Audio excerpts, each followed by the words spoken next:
Dip dip dip doom, dip doom, dip dip doom, dip dip dip doom, dip doom, dip dip doom, dip dip dip doom, dip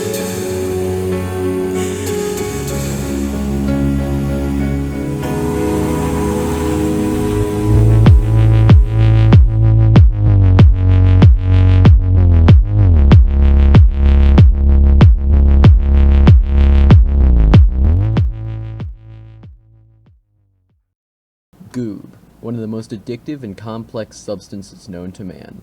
Goob is created in a long, tedious process involving lots of crystallization, sterilization, and then refertilization.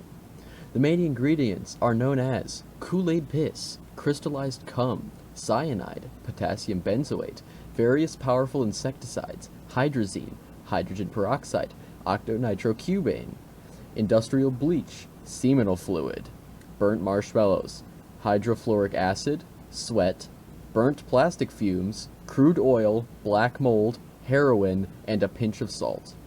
When mixed in the correct order, and with the proper process being followed, you end up with the substance known as Goob. If you ever discover that your child has ordered a shit ton of really whack, weird chemicals, just let them have fun. They're most likely just trying to make Goob. Goob is a viscous liquid, like honey. The most common method is hoobing, in which it is inserted anally. Other methods work, like ingestion and IV, but hoobing produces the most strongest sensations. The final stage of the process is vigorous fertilization by a crunge man. Very crunge man. We now move on to our interview with a man who knows much about the process of Goob creation. Hello, sir. Hello, I'd like to thank you very much for being a part of this interview. I'm very excited and I'm honored. Alright, straight into it. How long have you been in the Goob business? I got into the Goob business about 2.5 years ago. So, That's quite a while ago. It's quite goobular of you. And how did you get into said business? Well, people were making pretty garbage Goob. They would basically send people into a coma after like 50 milligrams. And I figured out a way to make it not put you into a coma until about a gram. So that's really how I entered the business. And for the last 1.5 years, I've actually been the number one Goob supplier in all of Michigan. Alright, so you aren't funding cancer treatment? What? You're not funding your own cancer treatment with this? What are you talking about? Dang, he doesn't understand Walter White.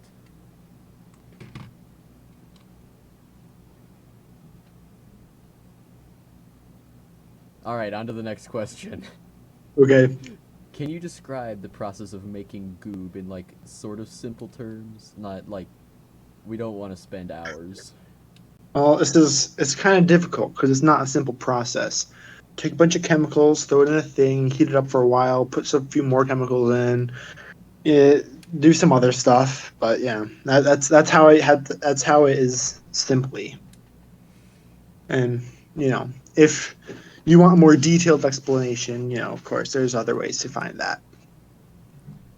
Yes. I have been informed that you like to force men to watch you fuck their bitches. How many men have you done this to? That is a common misunderstanding. I do not force them, I let them. My. And possibly my final question. How long have you known Detective Crunge?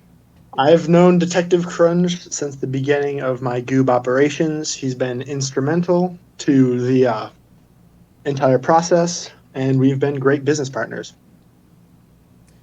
So you're aware he's an addict? Oh yes, of course I am. Good.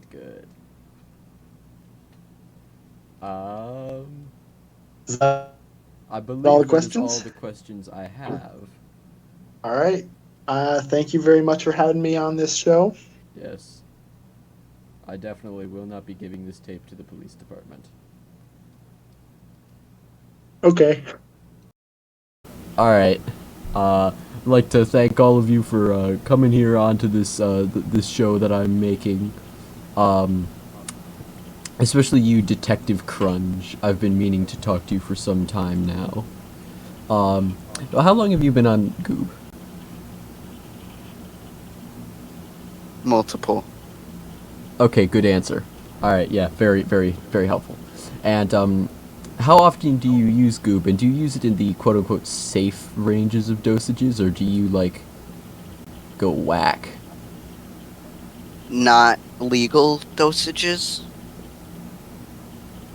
So, like, how much? How much do you hoob? I hoop about, I'd say, 1,500 milligrams a day. Okay, that's a fairly legal dosage, I believe. No. It's definitely not. Has the Goob been discounted to you, seeing as you are one of the few who can vigorously fertilize it? What? Have you gotten a Goob discount? Yes.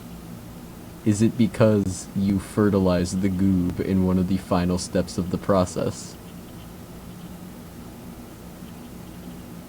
I cannot answer that. Is this for business reasons, or does someone have a gun to your head? Next question, please. Has the Goob affected your balls in any meaningful ways? Multiple balls now. Does it give you any special powers? Like, does it help with your ghost hunting business?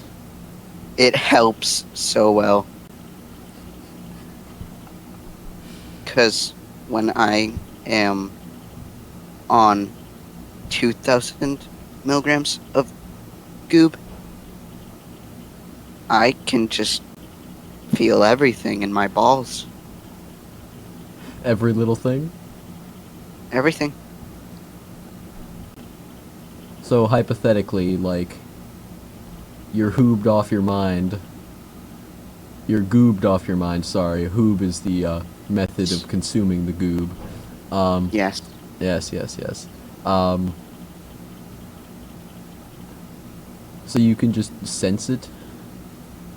I can. Yes. In my balls. Makes sense. Thank you for answering all of my questions with so much accuracy. Yes. Yes. You're welcome. Thank you.